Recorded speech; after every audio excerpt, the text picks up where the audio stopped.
and welcome to a fun virtual show and tell called Yokes and Yokes. When was the last time you used one of those words recently? So we're going to look at some different types of yolks, Y-O-K-E-S, and we're also going to investigate the special yoke from the 1800s, which came from the Augsburger family. Then we're going to shift gears and we're going to talk about yolks, Y-O-L-K-S, which come from eggs. And through some egg experiments and some activities, we're going to see what yolks are all about. And besides chickens, we have lots of animals here in the parks that lay eggs too. But we're going to finish off with one of our Easter eggers here at the farm so she can show off her green eggs. Let's go. So what is a yoke? Simply put, it is a wooden beam between a pair of animals, such as oxen, which enables them to carry a heavy load when working in pairs.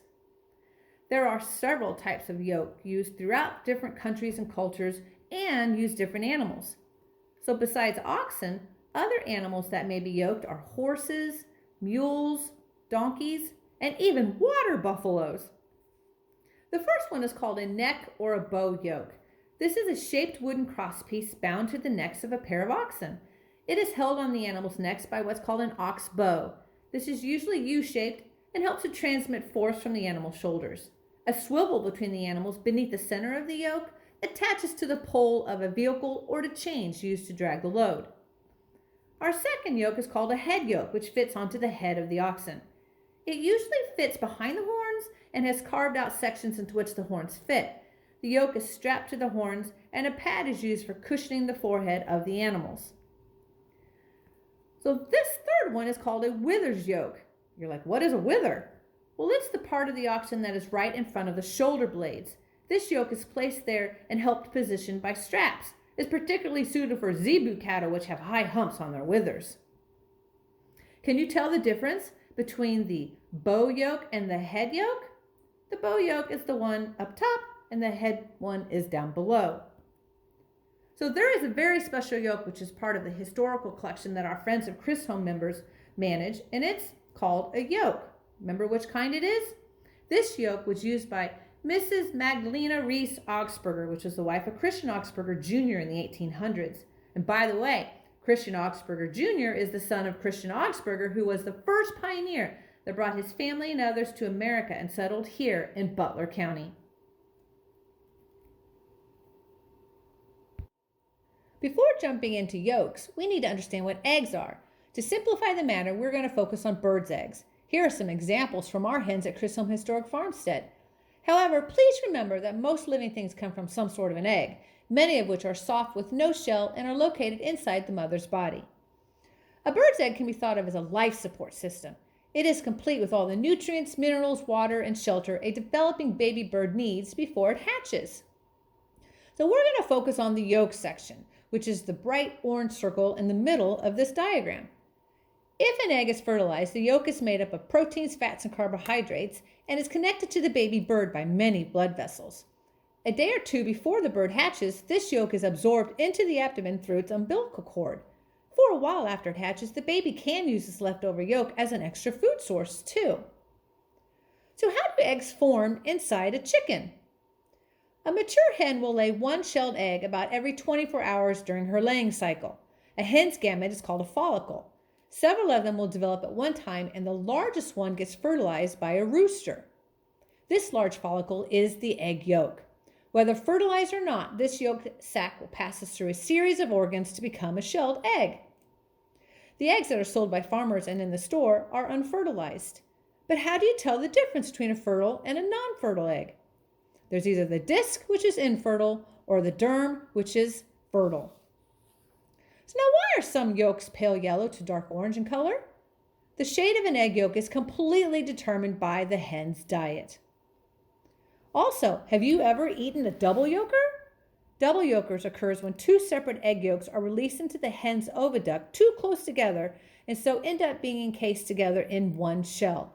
This can be due to hormonal changes or imbalances that causes the yolk to release too early. So here are some pictures of other animals that lay eggs around the farm. Do you recognize this egg? It's smaller than the eye of a needle. It is a monarch butterfly egg. Here is an egg case full of baby praying mantises. An example of an amphibian at the farm is the American toad. They lay their eggs in the water, and you notice the long strings there? Those are the eggs. Of course, besides chickens, we have lots of other birds that build nests and lay eggs all around the farm. An example of a reptile is our eastern box turtle. Here is a female turtle who has laid her eggs in the ground, and now she's going to cover them up. Another example of a reptile that lays eggs is our gray, also known as black rat snake. And here are what the babies look like when they come out of the eggs. Welcome to our first egg experiment. We have placed 4 raw eggs in a container full of white vinegar. What do you observe? Do you notice something forming on the eggs? Bubbles, tiny, tiny bubbles. This reaction is actually causing the eggs to move around a bit in the vinegar too. 3 hours have gone by and we still have bubbles on the eggs and throughout the vinegar. Eggs are still moving a bit. Here's a photo of the eggs 6 hours later. Lots more bubbles have formed. Very shortly, our eggs are going to lose their shells. Vinegar is an acid, and it chemically reacts with the calcium carbonate in the eggshell to dissolve it. While the shell dissolves, you can see the bubbles on the surface where the chemical reaction is actually taking place. So now we're ready to see what happened to the eggs that were in vinegar all night. I placed one of the eggs in vinegar in this little glass here, and I placed another egg, they're both raw eggs, in water. So one's in vinegar and one is in water. What do you think happened? All right, let's try. I'm going to take out the egg. I can tell right away something has happened. It is not hard. The egg is soft. It's kind of squishy. It kind of reminds me of a water balloon, but I promise not to throw it at the camera. So what would happen if I take this egg that has been soaked in vinegar all night and I bounce it on the table? Do you think anything will happen?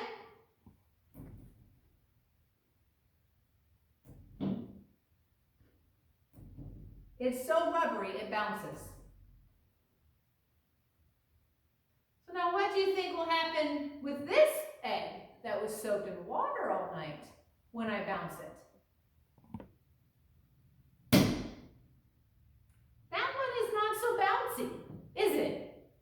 Remember, don't do this experiment over your mom and dad's best, most expensive Persian rug.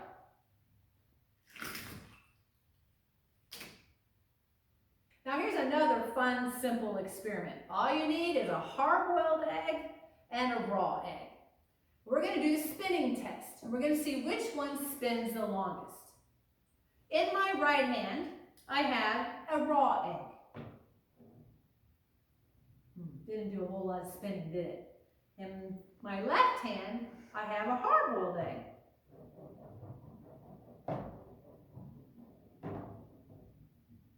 In that test, the hard-boiled egg spun longer than the raw egg.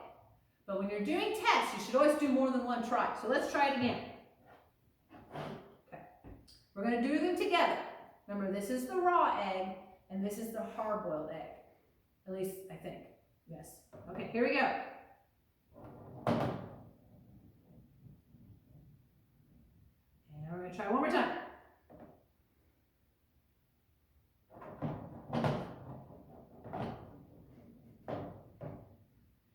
Hard-boiled, raw. Why did the hard-boiled egg spin longer than the raw egg? Well, the answer to that is because the inside of the hard-boiled egg is solid. So when it spins, the inside spins with the outside. So there's no resistance. The inside of a raw egg is running. There's the yolk. Remember you learned about the yolks. So when the egg would spin, the inside and all the liquid is adding resistance to that outside shell area, and it causes it to slow down. Very good. Now print off experiment number 3, and I wish you the best of luck. So this next section we're going to end with focusing on our Easter egger hen that we have here at Chris Home Historic Farmstead. But before we go visit her, I want to explain the difference between Americana and Araucana and an Easter egger. Americanas are pure breed chickens that lay blue eggs. The breed comes in 8 colors and shares the following traits: pea comb, muffs and beard, red earlobes, tail, blue legs, white foot bottoms, and always lays blue eggs. Aracanas are a pure breed chicken that is even more rare than the previously mentioned breed. They come in 5 colors and all share the following traits: pea comb, ear tufts, red earlobes, rumples, which means no tail, green or willow colored legs, yellow foot bottoms, and always lays blue eggs. Now, Easter eggers are not a pure breed, but rather our beloved mutts of the chicken world.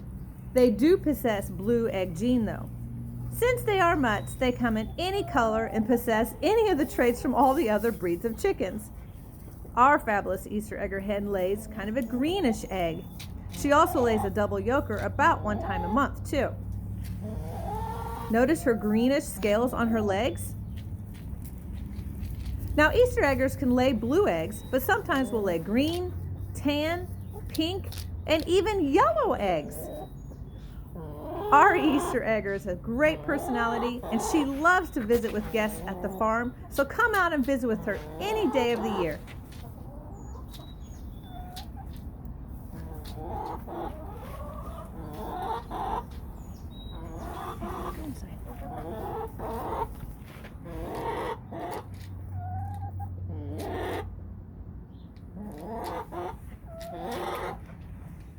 Well, thank you for joining us today and hope you had a nice time learning about yolks and yokes. Our next virtual show and tell program is scheduled for Thursday, April the 8th at 10 a.m. and its title is ABCs of Farm Life. We're going to highlight some of the items that we have here at the farm that start with the letters G and H. Can't join us at the time? Don't worry. If you go to our website at yourmetroparks.net, go to log off, shut down, get outside, and you can click on show and tell on the farm and you'll see all of our virtual show and tell programs that we have scheduled. Thank you everyone. Take care.